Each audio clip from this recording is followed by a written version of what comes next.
menarik ya.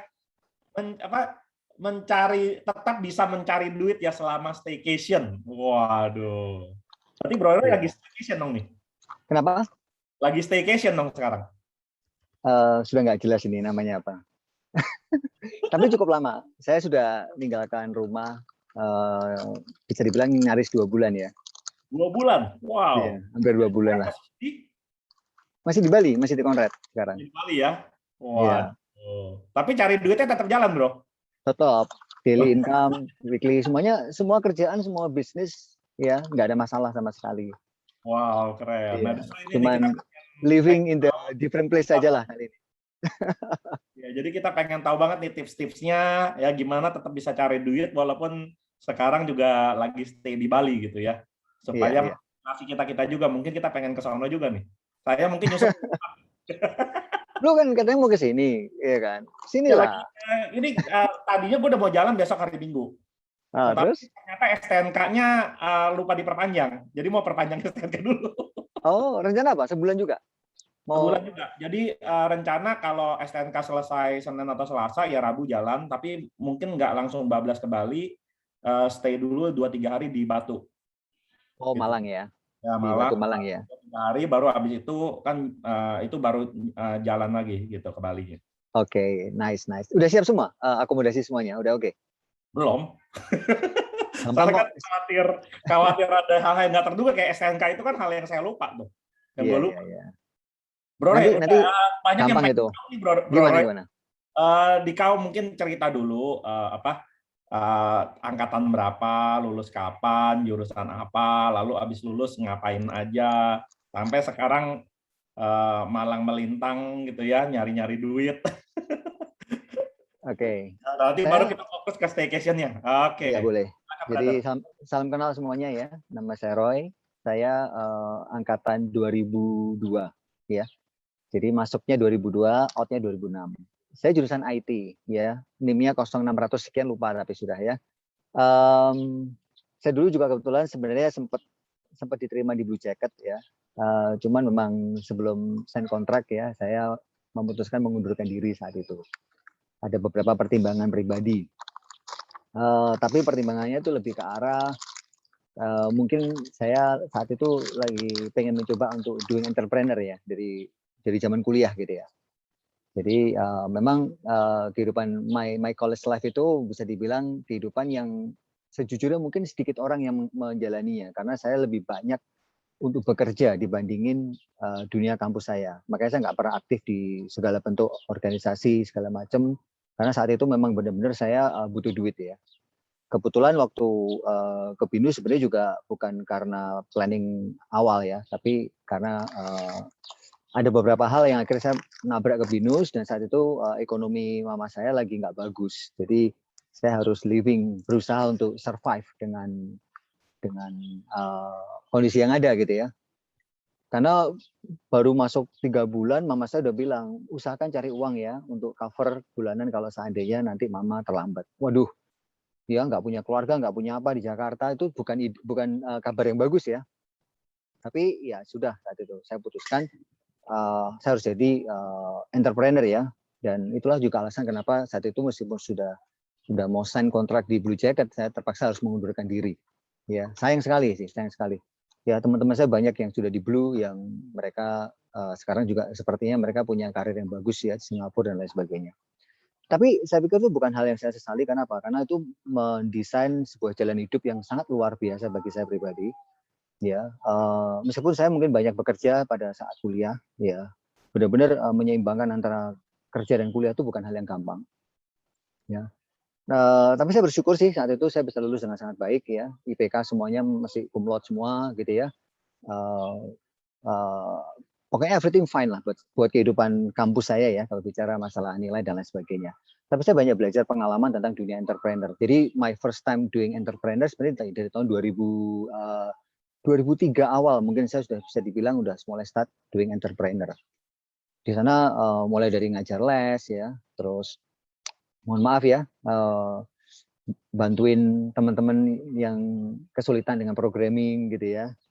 Terus kemudian juga sempat kadang-kadang menjadi advisor untuk beberapa mahasiswa kampus lain ya, yang mereka nyusun skripsi gitu ya. Jadi lucu ya, kadang-kadang saya mikir ya, anak semester 4 diminta advice secara teknikal untuk bikin programnya orang skripsi. Kadang-kadang saya sempat mikir ini lucu, tapi ya satu saya jalani karena saya juga dapat pengalaman dan juga dapat uang ya tentunya. Lulus kuliah, saya tergoda untuk mengestablish bisnis pribadi ya saat itu. Saya waktu kuliah itu sebenarnya cukup mapan, Bro Matius. Ya, penghasilan per bulan bisa 8 juta, 8-10 juta. Kuliah aja Ya. udah bisa dapat segitu. Iya, segitu. Paling dikit itu sekitar 5 juta, 6 juta gitu ya. Ngapain, Bro? Jadi saya dulu bikin kelas privat. Jadi kerjasama dengan salah satu warnet di depannya Binus Anggrek ya. Terus deal-dealan gitu ya. Jadi saya arrange kelas gitu. Terus kemudian dia nyediain tempat dan segala sesuatunya, kita bagi hasil bagi 2. Ya, dan itu lumayan gitu ya. Belum lagi kelas-kelas privat yang saya handle ya, belum lagi project-project ya. Apalagi kalau karena beberapa kali saya juga handle project dari luar negeri ya. Dari Monash segala macam, kalau mereka bikin final project program gitu, kadang mereka nyari saya gitu ya untuk bantu mereka ya. Saya nggak bilang mengerjakan ya, bantu mereka lah. Dan di situ jadi lumayan dapat cash flow lumayan. Yang ngendus duitnya dari dulu ya, Dari ternyata. dulu sudah.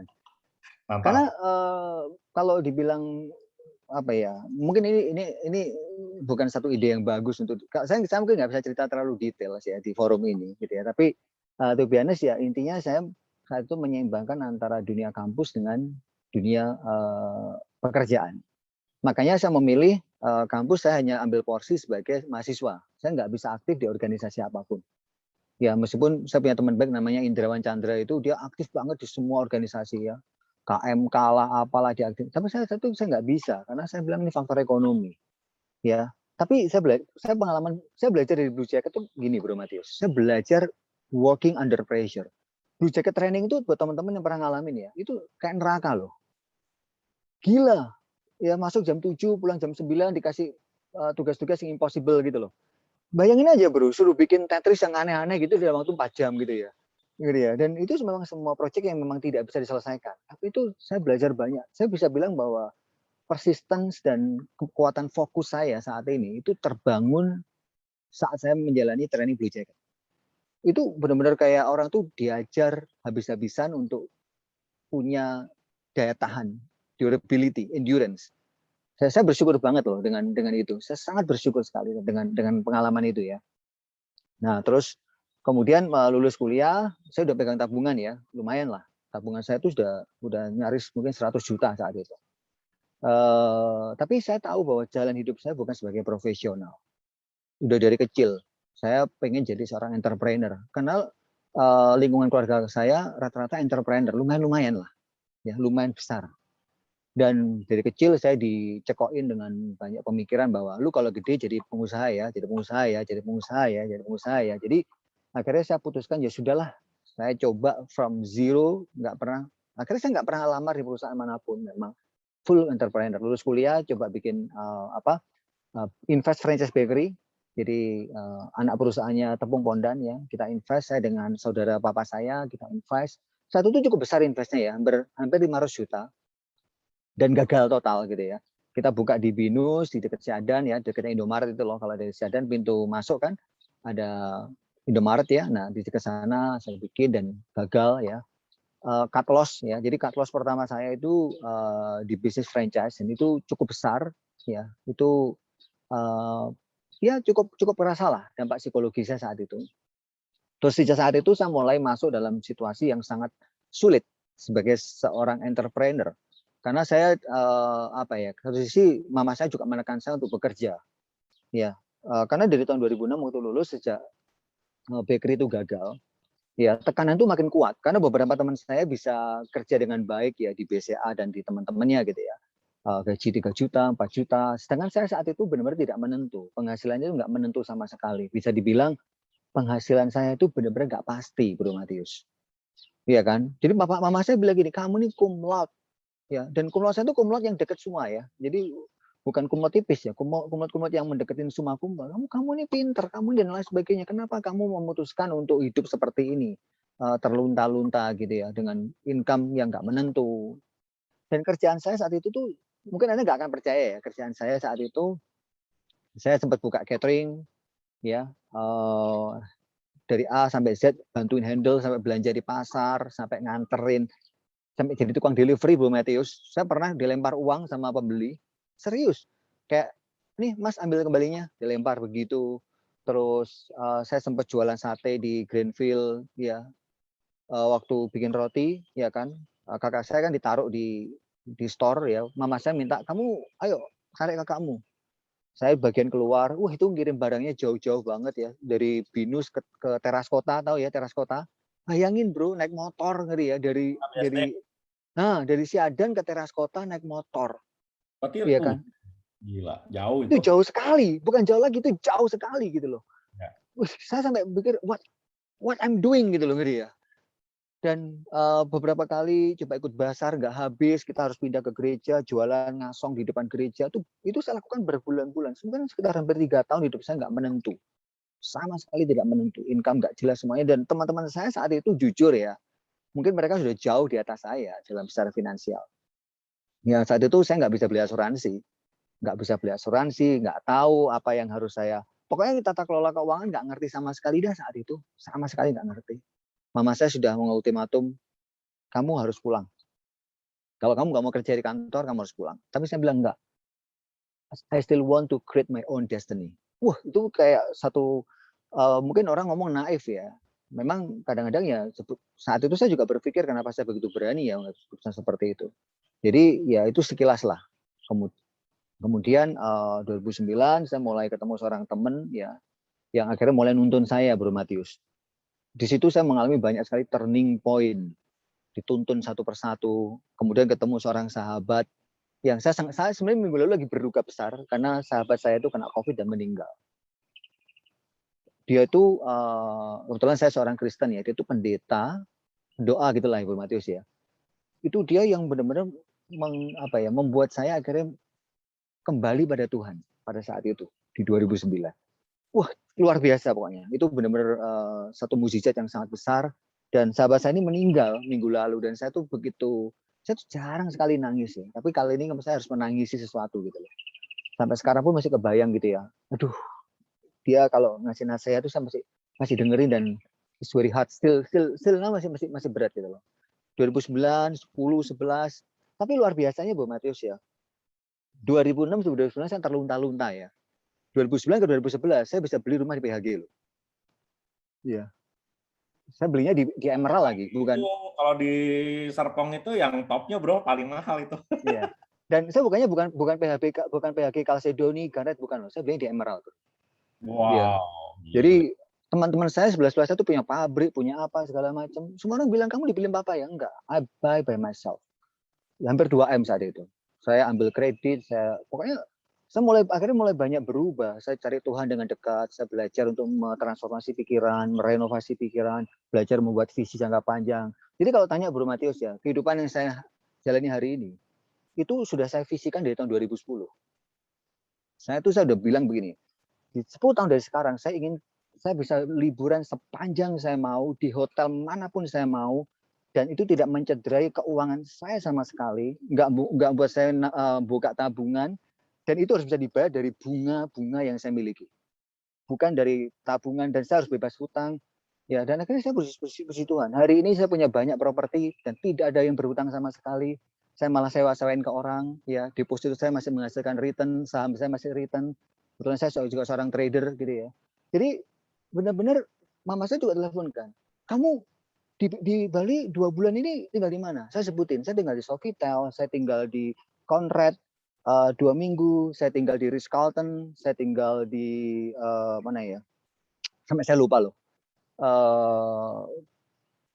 Di Padma gitu ya, saya tinggal di Maya, dan dia kaget, itu kan semua hotel bintang 5, how much you spend? Saya bilang, ya mungkin hampir 50 juta, ya kan? Terus dia bilang, kamu buka tabungan ya? Dan bla bla. Enggak Mami, dia bilang, tabungan saya masih pada tempatnya, obligasi saya masih pada tempatnya, justru saham saya lagi saya top up,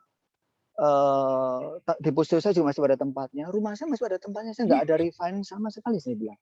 Terus dia bilang, how come? Karena saya tahu bahwa mama saya mau liburan tuh dia harus menghitung cash flow dengan sangat luar biasa ketat. Saya tahu sekali. Iya ya.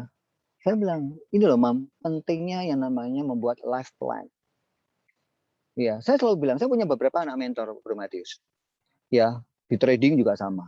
Ya, mereka selalu minta trading plan, mereka selalu minta, Pak, ini trade plan-nya ini gimana dan lain sebagainya. Saya beberapa bilang seperti ini. Gini loh, cash flow itu berapa sih? Sorry ya bilang gitu ya. Karena beberapa udah deket banget kayak adik ya. Bilang, cash flow berapa sih sebulan? Kalau ditanya, saya bilang. Dia sebutin kan bro, sekian belas juta. Saya bilang, ya that's good. Tapi pertanyaanku gini loh, dengan 11 juta, sekian belas juta per bulan ini, kalau kamu konversikan menjadi future need, saya bilang, kebutuhan masa depanmu, kamu menikah, kamu akan cicil rumah dan bla bla bla, saya bilang, itu sebenarnya kamu cukup nggak? Waktu saya bantu drill down kan, dia bilang, iya ya kok. Kalau saya punya istri, saya nyicil rumah, karena mereka ini kan ngekos bro, gitu ya. Jadi nggak, ya cukup aja lah, ya kan. Kalau lu udah punya cicilan rumah, lu tahu rasanya sebulan mesti berapa, asuransi, punya anak dan lain sebagainya, saya bilang situasi bakal berbeda. Setelah itu dia bilang, terus gimana kok? Dia bilang gini loh, kamu terlalu dekat dengan chart saham, saya bilang. Karena nggak ada gunanya kamu terlalu dekat dengan chart saham. Nggak ada gunanya kamu bisa menebak saham A, saham B, saham C, dan kemudian itu naik 10-20%. Kalau pada akhirnya, ya keuntungan sekian persen itu hanya bernilai beberapa juta, saya bilang. Itu nggak akan membantu kamu membuat hidupmu itu jadi luar biasa. Jadi before you make any plan di dunia trading, saya bilang, make plan first di dalam kehidupanmu. Life planmu. Okay? Specific income berapa yang kamu perlu bangun?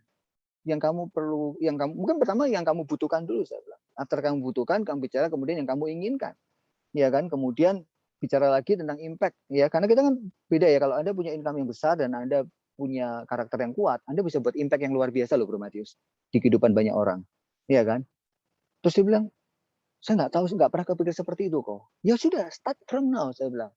Karena kamu lihat hidup saya yang kamu komenin katanya, enak ya kok kerja dari Bali, ya kan, kok trading dari Bali, ya kan. Duh, apa yang kamu lihat hari ini adalah apa yang saya bangun selama 10 tahun terakhir. Di saat semua orang mungkin sibuk dengan hal-hal yang tidak penting, saya sibuk dengan apa yang paling penting. Dan saya bilang, mengawasi trading saham hari ini bukan hal yang penting buat kamu. Nggak ada gunanya. Gitu ya. Bukan berarti kamu nggak boleh. Saya bilang, kamu boleh. Tapi kalau fokus energimu kamu habiskan untuk ngeliatin chart, ngeliatin pola, dan lain sebagainya. Padahal life planmu nggak ada. Terus saya bantu dia buat life plan kan. Bagaimana? Karena hari ini sampai detail ke life plan nih bro. Artinya sebenarnya yang Bro Roy mencapai sampai sekarang itu bicara 10 tahun ya yang Bro lakukan ya? Iya, visinya dari 10 tahun yang lalu.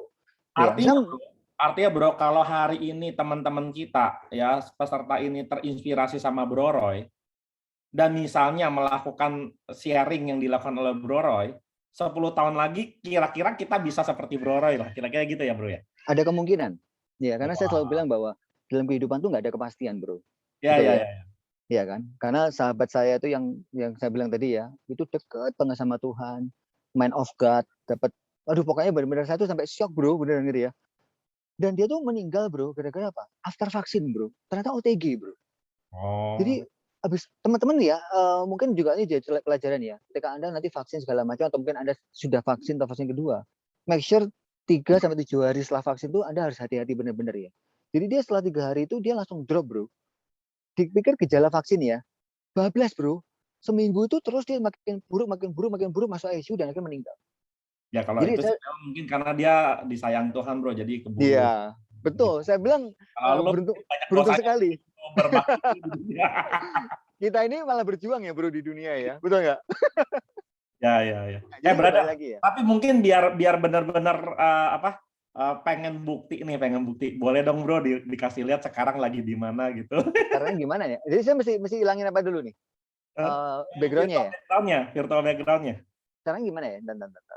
Virtual background di bawah ya. Remove ya? Kalau yang ganti lagi. Cari yang nan bro. Oh sorry. Nah mantap. Itu bukti tuh ya. Ya beneran staycation nih. Ini teman-teman ya. Bentar. Nah itu dia ya.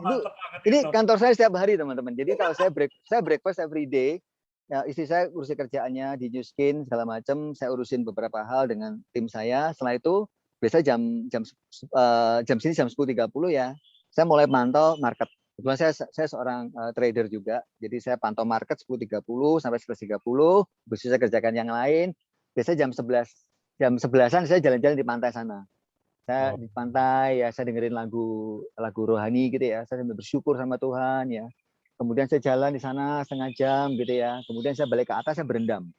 Ya, berendam itu saya biasanya pantau market lagi gitu ya. Ada bantingan-bantingan enggak gitu ya.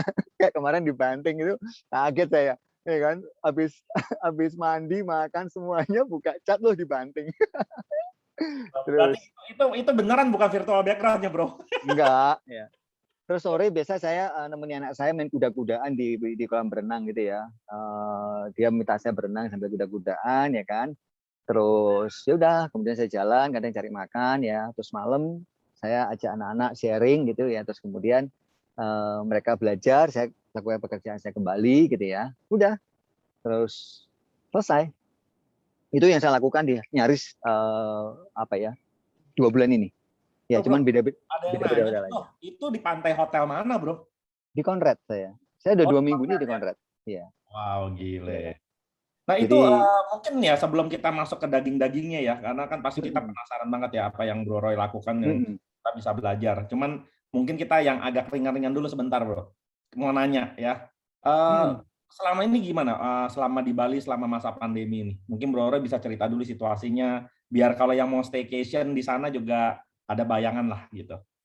di sini sih saya bilang tingkat disiplinnya tinggi ya. Kalau teman-teman mau staycation di Bali, saran saya cari bintang 5 kalau di hotel, atau Anda ambil villa, ya. Tapi juga saran saya carilah gini loh. Kalau Anda niat staycation, jangan cari yang murah-murah. Karena kalau yang terlalu murah, itu banyak orang isoman. Ya, jangan sampai Anda niatnya staycation, kemudian Anda niatnya menyepi, malah Anda bertemu dengan orang-orang yang isoman. Ya, secara psikologi tentunya kalau orang kena COVID ya, dan dia nggak mau membahayakan keluarganya, apa yang dia lakukan, Bro? Jadi cari tempat lah, ya kan? Dia cari tempat, tapi kan nggak mungkin dong dia cari tempatnya di Fairmont gitu kan ya. Dia nanti sembuh dari COVID, babak belur duitnya kan. Nah, dia kemungkinan besar ya dia akan cari di bintang 3, Bro, yang murah-murah itu loh, Bro. Yang Nopek Ceng, Sapek Ceng. Nah, itu Anda saran saya jangan. Saya kalau di Bali jujur ya, saya ke bintang 5 saya negosiasi, Bro. Saya nego. Saya dengan Konrad saya nego. Saya bilang tolong sampaikan ke GM-nya. Saya nego. Saya ke mana lagi ya? Saya hampir ke semua hotel-hotel bintang 5 saya nego. Ya, tapi ya senego-negonya tetap aja bintang 5. Dapat Kenapa? Selama pandemi bagus. Bisa kasih contoh nggak, Bro? Kira-kira gimana, berapa? Contoh ya, saya di Ocean Suite-nya Conrad ya, gede banget ya, hampir 100 meter, ada plunge pool, itu 2 minggu 15 juta. Wow. Terus ini saya mau pindah ke Anantara, ya itu lagi nego nih, harga udah ketemu nih, 4,6 4 malam, tapi saya mintanya front suite. Jadi dia ngasih saya Ocean View Suite, saya mintanya front suite gitu ya. Kalau saya kemarin sempat nego ke Six Sense Uluwatu, tapi kejauhan, Bro. Dia opennya 4,8 juta. Ya. Jadi saya pikir, istri saya bilang, lu ngapain di sono 4.800.000, Anantara aja, nggak beda jauh view-nya. Ya, saya kemarin sempat nego di Six Sense sama di Banyan Tree. Ya. Tapi akhirnya kayaknya nggak jadi deh. Saya ke Anantara aja, karena bedanya jauh banget, Bro. Bedanya hampir 4 kalinya. Terus ini saya juga mau ke Maya Ubud ya, itu dapat 6 juta 7 malam. Itu berarti kalau dibanding rate biasa, Bro ya, itu berapa persen tuh? Wah, jauh, Bro. Jauh. Mungkin tinggal saya pikir bisa separuhnya kali ya. Wow.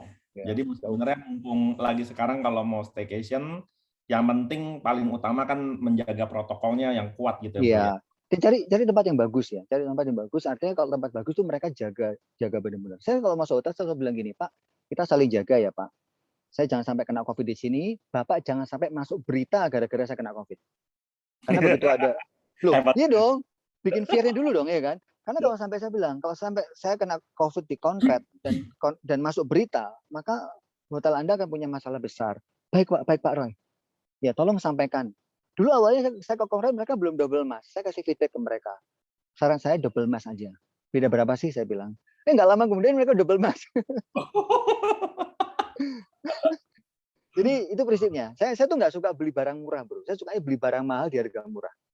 Jadi saya kalau gini-gini saya nggak mau hotel di Movenpick, mana lagi Hard Rock itu bagi saya kapan aja bisa gitu loh.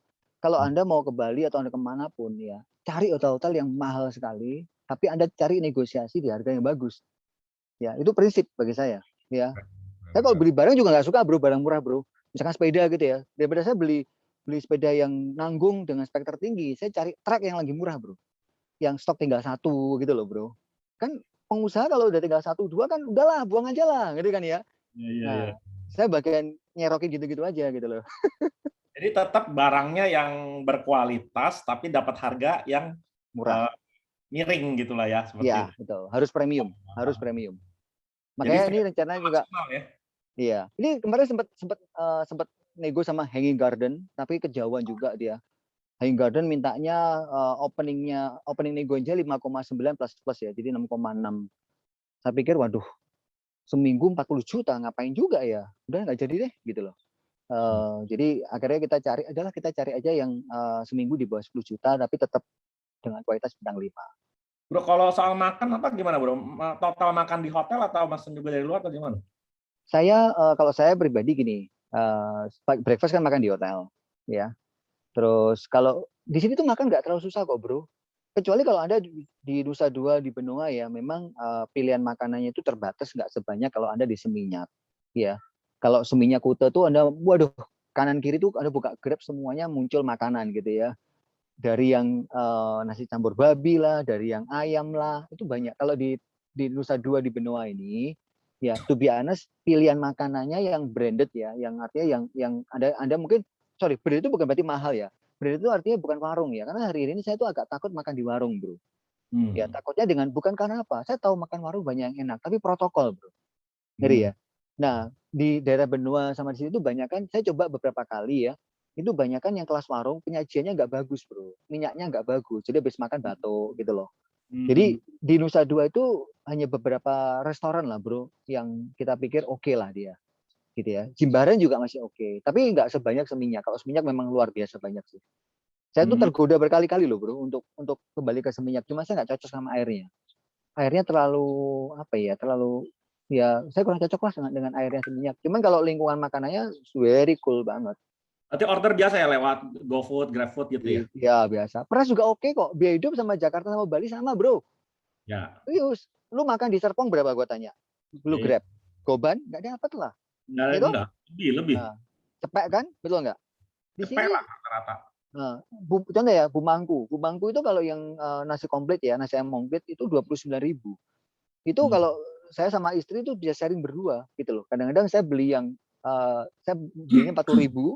Saya bilang, Bu, saya beli 40.000, banyakin lauk ya. Iya, banyakin lauk sama dia. Itu bisa berdua sama istri. Jadi kan sekali makan cuma 20.000 per personnya. Iya kan? Chesterfield misalkan contoh ya, salah-salahnya cuma 60.000. Itu gede loh, ya, gede ya. Jadi saya bilang kalau makanan segala macam di sini price-nya oke banget lah, nggak nggak overprice kayak dulu ya. Kalau dulu kan memang ya pricey banget ya waktu turis masih masuk ya. Sekarang kan turis nggak ada, mereka mau pricey gimana gitu loh. Oke. Ya. Tapi sebenarnya kalau kita staycation ya sebenarnya untuk kebutuhan sehari-hari ya sama aja lah kayak kita di rumah. Bedanya kita ada tambahan biaya untuk penginapannya. Bedanya di situ ya. Menuju ke sana ya bolak-balik gitu. Ya itu aja Bang. Bedanya cuma hotelnya. Waktu 2 bulan lalu pergi ke situ, berarti naik pesawat atau darat? Saya setir, naik mobil. Memang pengen mampir-mampir bro. Pengen ke Surabaya dulu. Iya. Dulu gimana rutenya ke Surabaya dulu berarti ya? Iya, saya ke Surabaya beberapa malam kan, saya ada urusan di sana kan. Selesai urusan, saya langsung ke Bali. Nah itu pas lagi nyebrang berarti kan dari pelabuhan Ketapang ya? Iya, Ketapang. Di Manado. Nah itu diminta antigen berarti ya? Ini diminta. Dan antigen. Iya, diminta antigen. Surabaya bro? Kenapa? Bro nggak ambil antigennya dari Surabaya? Iya, Surabaya. Kan harus 48 jam kan. Jadi gua ambil di Surabaya.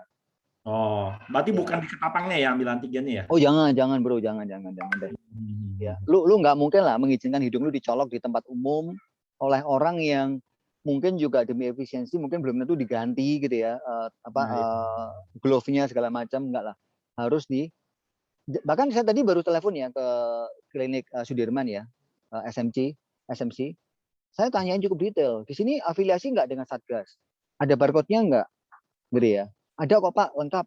Oh ya udah jalan. Itu pun saya tanya dulu ke reference teman gitu ya. Ada teman yang reference kan. Di mana antigen yang bersih, clean, cepat, harganya nggak mukul. Dikasih lihat di namanya klinik SMC ya, di daerah Jalan Sudirman sana katanya. Saya telepon bro, saya selidikin bro. Ternyata bener gitu ya, kelihatan oh jamnya ada. Ya udah, nanti saya bilang nanti kalau saya mau balik saya akan antigen di sana. Kita jangan antigen di tempat sembarangan lah bro. Beda duit berapa sih bro? Kan ada yang drive thru segala macam kan. Aduh enggak lah bro. Mantap. Bro, Iya, kita pas lagi naik ke apa sih namanya tuh ferry-nya ya atau apa gitu ya. Itu berarti kita tetap di dalam mobil atau gimana? Aku tetap dalam mobil, bro. Tetap Tapi dalam mobil. Masih nggak boleh dinyalain atau benar? Boleh nyala? Aku nyalain sih, aku nyalain. Oh, nggak masalah berarti ya, Mas? Nggak masalah. Iya, aku nyalain ya sekitar 40 menit dengan aku di dalam mobil, anak-anak nggak tak izinkan keluar. Karena kan sanitasi di pesawat, di kapal feri itu nggak kayak di luar negeri loh, bro, nggak kayak cruise loh ya. Itu kan kapal feri, jadi sanitasi segala macam dan kita kan ketemunya sama orang-orang yang mungkin kita nggak tahu ya, bro. Mereka ini gimana? Lu gini ya, kalau lu ngomong Bali yang gua living dengan daerah Ketapang dan teman-temannya, itu tingkat disiplin maskernya beda loh. Gua kasih tahu dulu. Ya.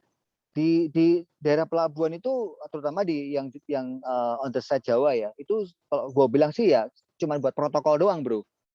Jadi lu mesti berpikir bahwa berasumsi gini ya. Gua punya prinsip gini, bro. Gua asumsi mereka tuh OTG. Gitu ya. Dah, cari amannya aja ya. Gua bukan menghakimi ya. Tapi gue mengasumsikan kalau mereka OTG, apa yang akan gue lakukan? Ya, itu gue pegang bener selama beberapa waktu ini. Gue nganggap semua orang tuh, bahkan di hotel bro ya, di Conrad, percaya nggak? Aku bikin hotel tuh dari ketika kali saya masuk, saya udah ngasih mereka rule. Pak, di meja saya makan, tolong jangan ada waiters lalu lalang ngerapiin sendok garpu dan lain sebagainya. If I need something, I will tell you. Kalau bicara sama saya Pak, kita pakai jarak ya Pak. Saya sering gini, Pak, mohon maaf Pak, saya gini dulu kan, mohon maaf sekali Pak, boleh nggak kita pasang jarak, ya kan? Jadi mereka ngerti, kalau sama Pak Roy mereka mundur gitu ya. Karena saya pikir begini loh, semua orang-orang yang saya ketemui yang dia kena COVID bro, itu semuanya kena karena satu kejadian doang, ngeri ya? 1-2 kejadian yang seringkali kita nggak tahu itu kejadiannya kapan gitu loh, ngeri ya? Jadi the best way adalah berpikir bahwa apa yang kita lakukan kalau situasi kita tuh OTG gitu loh. Jadi itu yang saya buat terapin. Makan juga sama bro. Ya, gue kadang-kadang bahkan di suite gue ini gue pinjem microwave, lu tau nggak? Saya bilang, boleh saya pinjam microwave? Gitu ya. Itu jadi bagian negosiasi bro. Jadi sebelum saya deal dengan kontrak atau dengan data lain, saya bilang, kalau saya beli makan dari luar, treatmentnya bagaimana? Gitu ya. Ada yang bilang, Pak gini aja kami nggak bisa kasih microwave, tapi boleh nggak kami yang lakukan buat Anda? Oke, tapi detailnya gimana? Apakah saya mesti ke sana bawa bungkusan makanan saya, terus kemudian Anda heating, kemudian Anda kasih tray untuk saya bawa kembali gitu ya. Itu saya tanyakan bro di depan bro, gitu loh. Ya kan? Kalau Anda nggak bisa kasih microwave, gitu ya. Ada yang bisa ngasih microwave, ada yang nggak bisa. Kalau nggak bisa, saya minta protokolnya kalau saya mau hangetin gimana. Karena asumsi saya adalah, oh ada kemungkinan gitu ya, misalkan maka saya minta disinfektan bro, saya minta disediakan disinfektan di kamar saya gitu ya. Saya beli yang food grade, satu lagi yang non food grade buat barang-barang segala macam. Karena saya selama di Bali juga saya banyak beli barang Shopee untuk kebutuhan ya. Itu juga saya kirimnya ke hotel bro. Ya kayak ini saya beli shampoo kemarin kan, karena ada iritasi di WA kan Pak.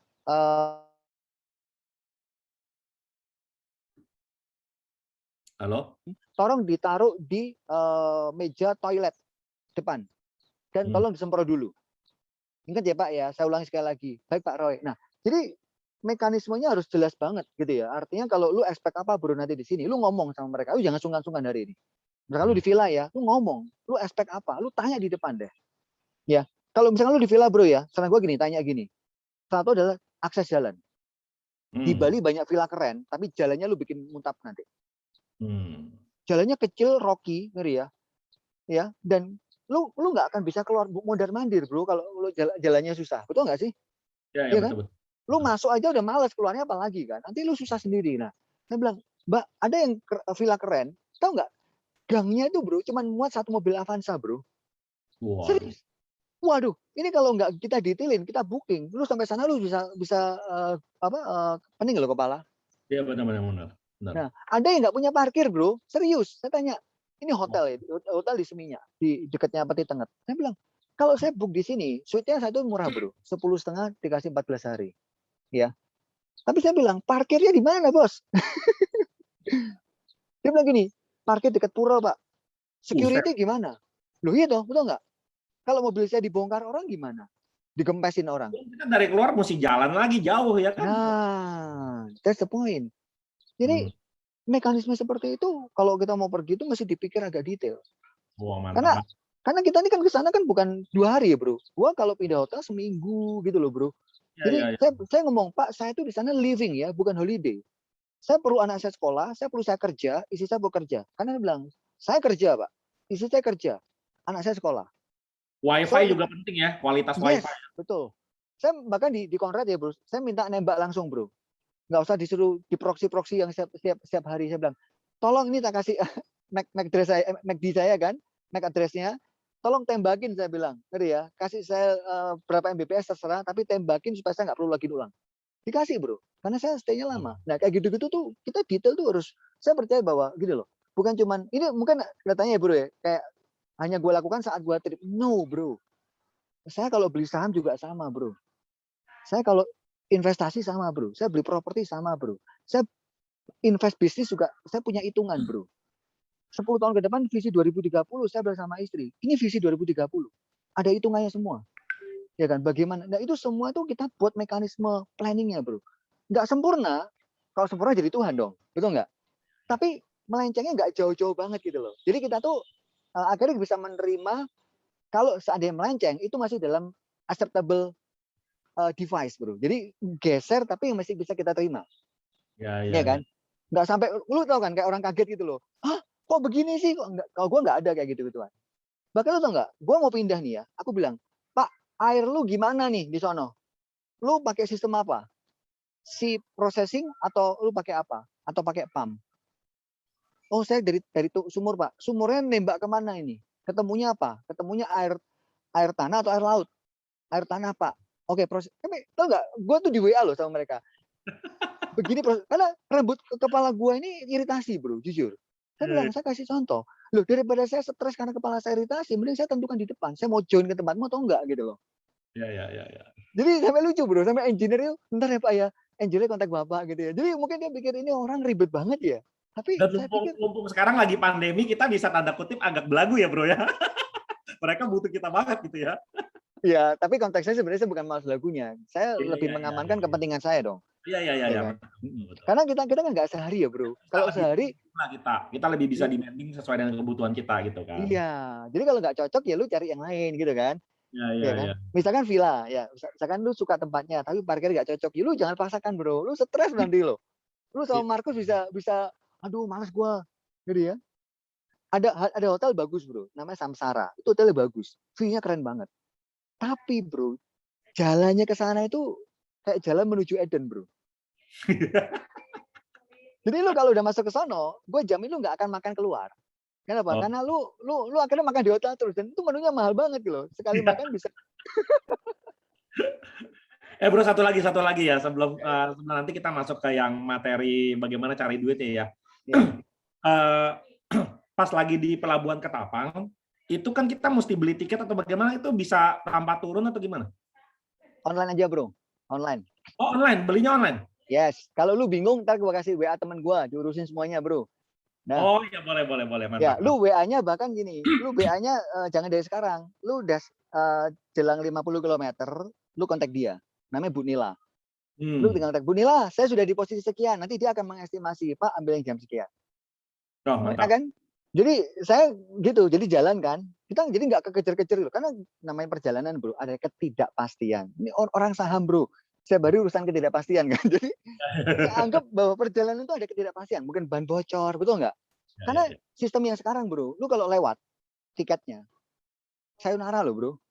Oh gitu. Oh iya, nggak bisa lu bilang, gue punya tiket ya, nggak bisa. Jadi kalau lu lewatnya berjam-jam, lewat sudah. Jadi lu mending ya nanti kurang 50 kilo, lu kontak Bu Nila. Bu, saya sudah di sini posisi. Nah, ngerti ya? Jadi lu nanti sudah bisa itu, Prediksi gitu lah ya. ya. Oke Gitu. bro, Nanti itu yang terkait dengan staycationnya. Nah sekarang kan masalahnya kita juga bilang cari duitnya di bro. Boleh dilanjutin bro, yang daging-dagingnya cari duitnya itu gimana tuh bro? karena gini ya, kalau bicara outcome hari ini, itu kan pasti proses yang dibangun selama beberapa waktu ya. Tapi yang saya selalu tekankan begini, saya selalu ngomong sama istri begini, orang cari duit itu ada dua metode. Oke, menjadi pelaksana value orang lain atau you create value. Dan orang-orang yang bisa make money dari manapun adalah orang-orang yang creating value. Kendaraannya harus benar dulu, bro. Kalau kendaraannya nggak benar, lu nggak akan bisa make money. Contoh gini, misalkan kayak bokap gue punya toko, ya kan? Dia nggak akan bisa lakukan yang gue lakukan, gitu ya. Karena pertama dia bukan perusahaan skala besar ya, dia cuma skala menengah, gitu ya. Yang dia harus deal dengan semua karyawannya dia dan teman-temannya, gitu ya. Sehingga kendaraannya dia nggak memungkinkan untuk dia bisa menghasilkan remote working, gitu ya. Tapi ada juga kan kendaraan yang bisa menghasilkan remote, tapi jumlahnya terbatas. Contoh freelancer. Ya, freelancer misalkan Anda bikin desain, kerja dari mana aja. Bisa. Tapi kan depending no bro. Depending lu bisa ngerjain berapa. Betul nggak? Depending ada atau enggak ordernya. Nah, jadi saya selalu menempatkan gini. Visi saya dalam bangun kehidupan. Ya, 2010 ke 2020 atau 2020 ke 2030. Saya selalu fokus untuk melihat kendaraannya bro.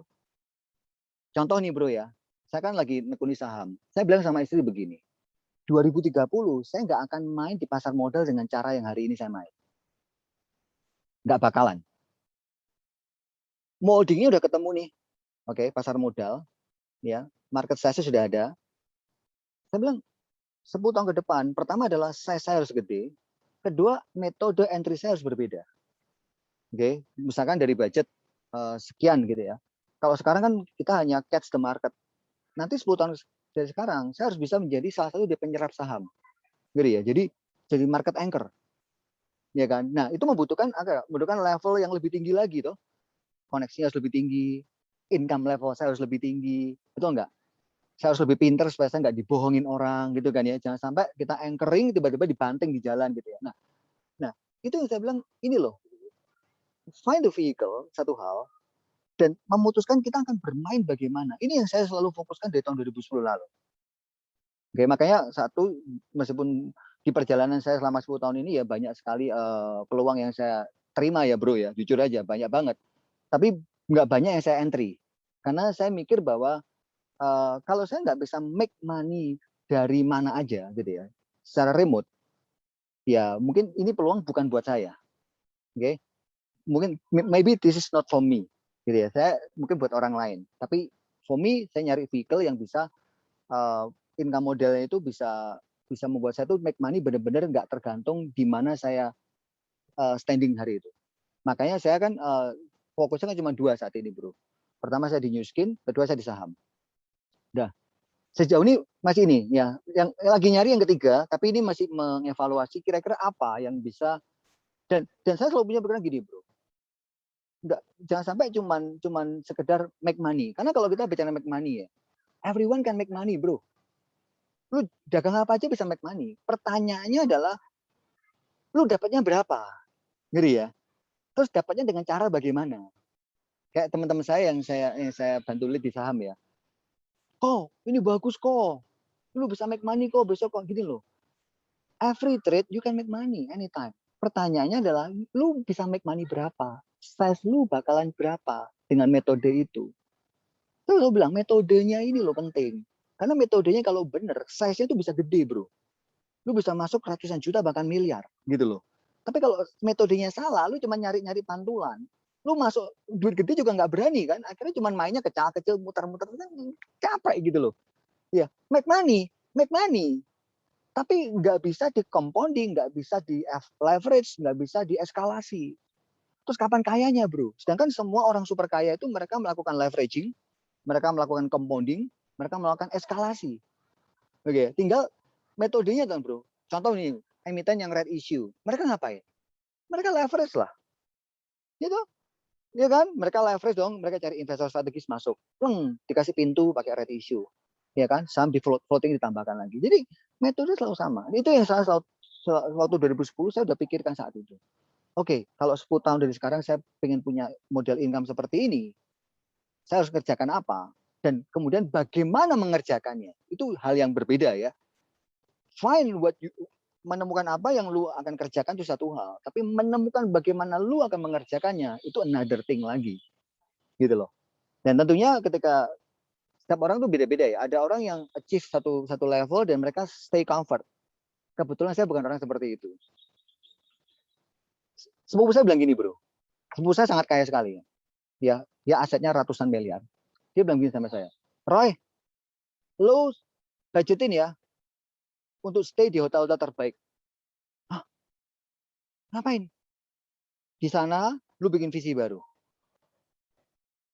Di sana lu lihat orang-orang yang membayar hotel yang sangat mahal itu dan tanyakan satu hal ini katanya.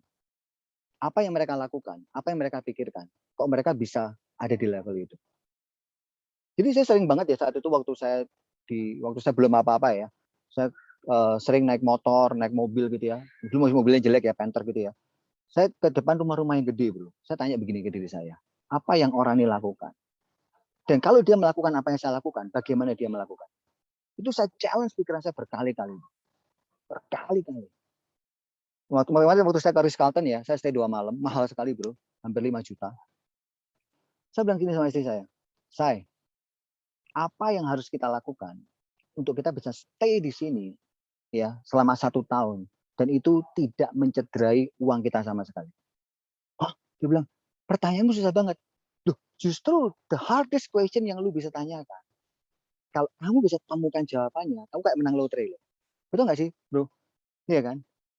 Hidup ini kan masalah mencari sesuatu dan meng-unlock sesuatu toh. Kalau yang lu unlock bener, ya kan? Sama kayak saham lah, bro. Saham itu kan sebenarnya gitu loh. Saham tuh bukan ngejar pantulan harian. Saham tuh nyari apa yang bakal jalan. Dari sekian banyak ini loh yang bakal jalan apa, gitu ya. Ketika lu ketemu bener, ya lu kapitalis gila-gilaan di sesuatu yang bener ini gitu loh, ngeri ya. Dan itu yang saya terapkan dalam kehidupan, ngeri ya. Apa yang kita harus lakukan? Baik itu di new skin, baik itu di stock market, baik itu di investment yang gua masuk. Sampai satu level di mana kata gini, return sewa properti gua gimana caranya ya? Supaya itu bisa misalkan ngasih income 1 M per tahun. Karena saya punya teman, bro. Dulu dia beli rumah saya, ya. Saya beli rumah dari dia. Dia itu, bro, kalau lu ke Bali ya, ada namanya Sunset Star ya. Dia yang nyewain itu, bro. Ya. McD apa tuh salah sama dia. Ya. Oke, Om Lee namanya. Saya tanya, Om, rental income-nya berapa? Percaya nggak, bro? Rental income bisa sampai 50 M setahun. Jadi ini kayak selama ini yang gue kenal ya beberapa orang yang mengatakan mentor properti. Mereka tuh make money ya cuman paling ya 300 juta per tahun dari properti, which is itu banyak sekali. Tapi gue kebetulan beruntung kenal dengan beberapa orang yang make puluhan M dari properti. Gitu ya. Mentor baik gue namanya Roni. Wah itu gila banget men, multimilioner men. Di crypto make hampir 5 juta dolar, di property make hampir 5 juta dolar.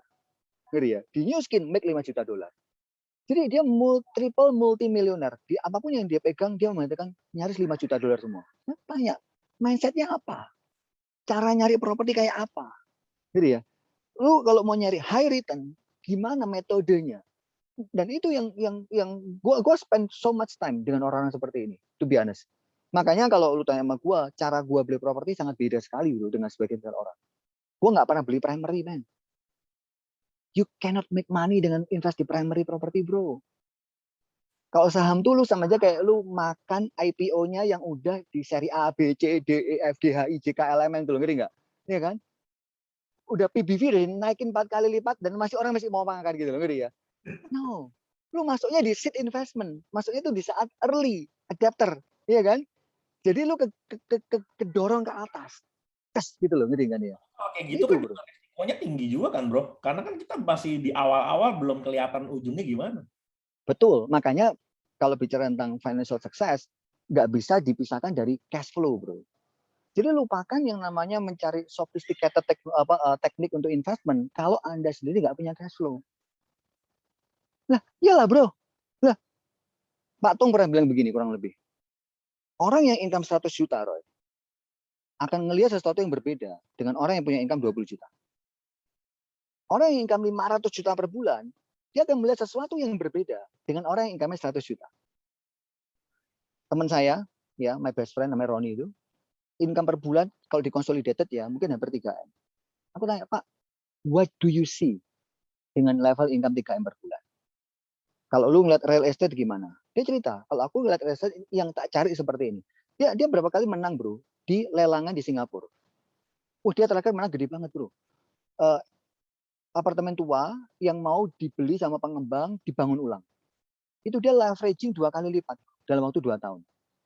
1 juta sing jadi 2 juta sing. Nah, orang-orang kayak gini loh bro yang bisa staycation berbulan-bulan dan nggak pusing. Megap ya? Iya.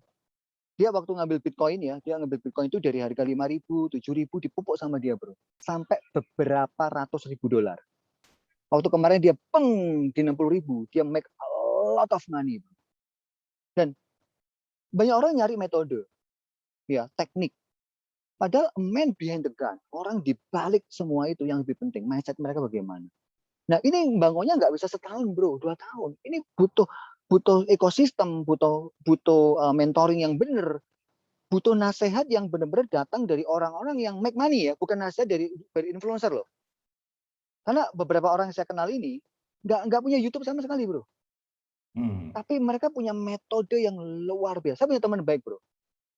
Ini contoh ya, dia bisa duduk sama CEO-nya BBHI. BBHI itu banknya itu loh, apa? Bank Alobank. Ya, dia bisa duduk dengan salah satu investornya BRMS. Ini teman baik, CEO. Dia lama. Aku sering tanya sama dia masalah apa bro? Masalah seed investment. Bagaimana you ketika you jadi CEO dulu, lu ketika membuat investment acquisition gimana? Mindsetnya gimana? Kalau aku mau leveraging capital gua harus nyari investment model seperti apa? Dia jadi banyak sama dia. Dia kebetulan dia invest di US. Banyak sekali dia invest di US. Ya kan? Lu kalau ngambil, ini bilang, Roy, lu hati-hati ya, mulai lihat sekarang saham-saham Amerika, saham-saham Cina yang di Amerika itu udah mulai bisa dipantau. Karena lagi keras habis-habisan bro. Didi, Alibaba, Tencent itu lagi hancur-hancuran. Dan teman gua ini kemarin Tesla bro, dia menang beberapa ratus ribu US dari Tesla doang. Nah, akhirnya apa? People who are very rich adalah orang yang make money from value. Bukan cuma dari time. Time itu waktu ditukar, waktu kerja dapat duit, ngeri ya. Gua sih jarang bro ngeliat orang kayak gitu dan kaya raya, ngeri ya. Jarang sekali. Ya, mungkin mereka bisa hidup, punya anak, bisa nyicil rumah, mungkin di satu klaster yang kecil dan lain sebagainya. Tapi if you are benar-benar pengen kaya raya dan punya lifestyle yang gila, I think you have to make money from value gitu ya. Iya kan? Dan itu harus punya cash flow dulu, bro. Kalau nggak punya cash flow, lupakan. Waktu ya, bro ya. Tapi mencari apa yang bisa di value, apa yang bisa dikerjakan berdasarkan value-nya gitu ya, bro ya. Ya, karena kalau waktu kan pasti ada batasannya. Yes. Kalau value itu yang tidak terbatas gitu ya. Yes, you got my point, guys. Bro, Ya kan? kayaknya mungkin kalau sekali lagi saya bantu ingatkan buat yang mau nanya ya. Sekali lagi kalau yang mau nanya, waktu kita udah sangat terbatas sekali karena sebentar lagi kita udah mau masuk ke ini. Kalau udah ngomong sama Bro Roy ini ilmunya banyak banget terus terang. Ya, saya kalau udah ngobrol juga kayaknya nggak habis-habis nih, pengen terus belajar gitu. Jadi sekali lagi yang mau nanya segera tanya di kolom chat ya, karena kita akan segera masuk ke topik yang berikutnya gitu ya. Nah, kalau ada yang mau langsung raise hand, langsung nanya langsung juga silakan. Gitu. Nah, Bro, tadi ada yang nitip pertanyaan, Bro. Saya mau menyampaikan pertanyaannya ya. Tips bikin life plan yang bagus bagaimana? Bad versus good life plan gitu loh. Nah, maksudnya gimana tuh, Bro? Bikin life plan aja ya, simple ya. Ya. To be, to do, and to have. Nah, saya setiap kali saya mau mikir tentang 2030. Ini hari ini saya lagi mikir 2030. 2030. To be, to do, and to have. Saya harus menjadi orang seperti apa? Menjadi orang yang mampu melakukan apa? Dan menjadi orang yang memiliki apa? Oke?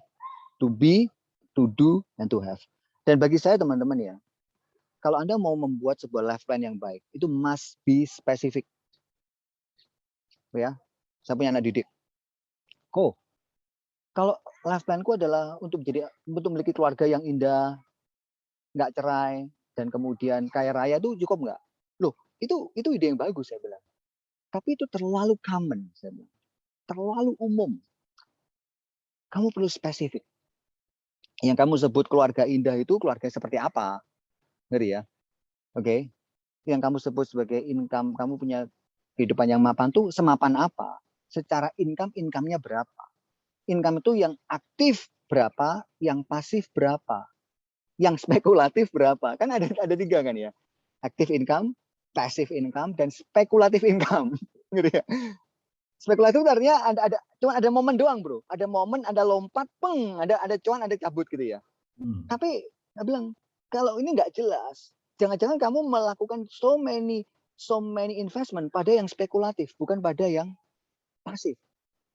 Akhirnya energimu habis pada spekulatif. Kamu untung 5 kali, saya bilang nggak ada gunanya kalau yang ke-6 kamu habis. Itu konsep risk management. Yes. Nangkep ya? Anda boleh untung lah. Anda boleh cuan emas lah, cuan saham lah, cuan apalah. Tapi kalau Anda melakukan satu kesalahan bodoh, gitu ya. Contoh nih, Anda taruh uang Anda ke sebuah institusi keuangan yang one prestasi misalkan ya. Dia nggak bisa bayar, dia nyangkut. Seperti mertua saya tuh, Bro Matius. Nyangkut 3,3 M di satu koperasi. Dia boleh ngomong gue cuan inilah, cuan tembakau lah dan lain sebagainya. Satu kali sangkut habis semuanya. Nah, ini bicara ngerti ya. Nah, makanya to be, to do, and to have itu must be specific. To be, kita harus menjadi orang seperti apa 10 tahun dari sekarang. Menjadi itu gimana? Oh, jadi orang nggak panikan. Ya, kalau kerjaan saya ya, saya harus jadi orang yang lebih apa? Oh, lebih punya people skill. Ya, lebih bisa mengcombine antara mechanical action dengan people action, gitu ya. Saya harus menjadi orang yang lebih tenang dalam menghadapi market. Karena kan saya everyday dengan market ketemu terus nih, bro, gitu ya. Terus saya harus menjadi orang yang apa, gitu ya. Termasuk di area keluarga. Ketika saya menegur anak saya, bagaimana? Bahkan termasuk gini, bro, ketika saya kehilangan sesuatu, bagaimana? Karena saya tipikal orang kalau kehilangan sesuatu, saya tuh sering kali kesel gitu loh. Kesel itu cenderung kesel yang negatif. Nah, saya berkali berdoa, Tuhan bilang begini, Roy, bagaimana caramu ketika kamu kehilangan sesuatu? Itu menentukan seberapa besar berkat yang ingin kamu bisa kelola. Karena kalau kamu kehilangan sesuatu yang kecil dan kamu overreaktif kayak gitu, bagaimana aku bisa percayakan berkat yang segede gaban? Kamu bisa bunuh diri. Saya pikir iya ya, masuk akal gitu, bro ya. Jadi belajar caranya how to handle loss. Itu tuh bisa ya, teman-teman. Oke, to do bagaimana? Oke, bagaimana misalkan saya di pasar saham. Bagaimana, Roy, di 10 tahun dari sekarang kamu punya trading size di atas 20 M. Oke? Bagaimana kamu bisa menjadi orang yang punya proven method dalam melakukan ini? Artinya dari serangkaian action yang kamu lakukan di market, positive edge-mu bisa mencapai 40% per tahun. Kan lumayan, bro. Kalau 20 M dikali 40% kan 8 M setahun, toh? Betul nggak? Itu cukup lah, bro, buat tinggal di Ritz-Carlton, ya kan? Iya kan? Nah, jadi itu to do. Ngerti ya? Kalau Anda yang mau jadi apa? Jadi inspirator, misalkan Anda harus bisa public speaking. Communication skill tuh nggak gampang loh, bro. Betul nggak? Iya kan? Kalau Anda lihat dari orang yang jago ngomong, karena mereka udah belajar dan mereka berlatih. Nah, mungkin ada yang orang lihat layar aja udah gemetaran, bro. Betul nggak? Nah, itu jadikan to do. Iya kan? And to have. To have itu penting. To have itu apa? Income level Anda berapa? Pastinya berapa? Karena gini loh, ada orang yang ngomong, Pak, saya pengen uang 100 juta per bulan. Tapi mohon maaf ya sekali lagi ya. Kerjanya sebagai teller di sebuah bank. Nyampe nggak, bro? Nggak bisa. Nah, betul ya. Artinya yang dia lakukan dengan apa yang dia inginkan itu nggak match. Ya, dan apapun yang nggak match, ya nggak akan kejadian. Gitu loh. Nah, itu bicara to have. Nah, to have itu ada listnya lagi, bro. Iya kan? Misalkan usia tertentu udah punya rumah belum? Kalau usia 40 tahun belum punya rumah, something wrong with you, man. Sorry guys. No offense. Tapi Anda harus berani mengakui kelemahan. Karena itu sebuah karakter yang cacat. Ketika orang mengatakan, nggak apa-apa lah, yang penting sewa lah, yang penting anak saya bisa happy. Itu karakter flaw. Kalau di saham ya, orang salah nebak saham dan dia nggak mau cut loss. Itu karakter flaw. Enggak lah. Saya punya teman-teman beli sahamnya Wika di harga 2.000 sampai sekarang 920. Gitu ya. Ini kan akhirnya kenapa nggak di-cut dari atas kemarin? Nggak lah Pak, kan ini bla bla bla bla. Nah ini loh. Jadi saya belajar bahwa dalam kehidupan ini mengakui bahwa kita kurang baik itu bagus loh, bro. Ya. Nah, ya. Daripada kita sok, oh enggak kok, I'm fine. Enggak kok, baik-baik aja, gitu ya. Kita akhirnya menutup diri pada satu bentuk perubahan yang harusnya bisa membuat kita jauh lebih baik loh. Dan if you cannot do better every day, something wrong with you. Karena orang di luar sana, di Cina, di mana mereka doing better every day. Wow. Gitu. Waduh, thank you banget bro. Jadi to be, to do, to have, ya. Yes. Wah, thank you banget buat tipsnya, ya. Oke, karena waktu kita terbatas, kita udah mau masuk ke topik berikutnya. Saya lihat juga nggak ada yang mau bertanya lagi, ya. Pasti sebenarnya pertanyaan itu banyak, cuman bisa kita simpan karena kebetulan Bro Roy juga bersedia untuk ngisi lagi bulan depan, ya. Dan itu mungkin agak lebih teknis, ya. Gitu. Jadi itu akan menarik ya di sesi bulan depan gitu ya. Yeah. Jadi sekali lagi thank you Brother Roy ya atas sharing-sharingnya yang sangat menginspirasi kita semua. Direct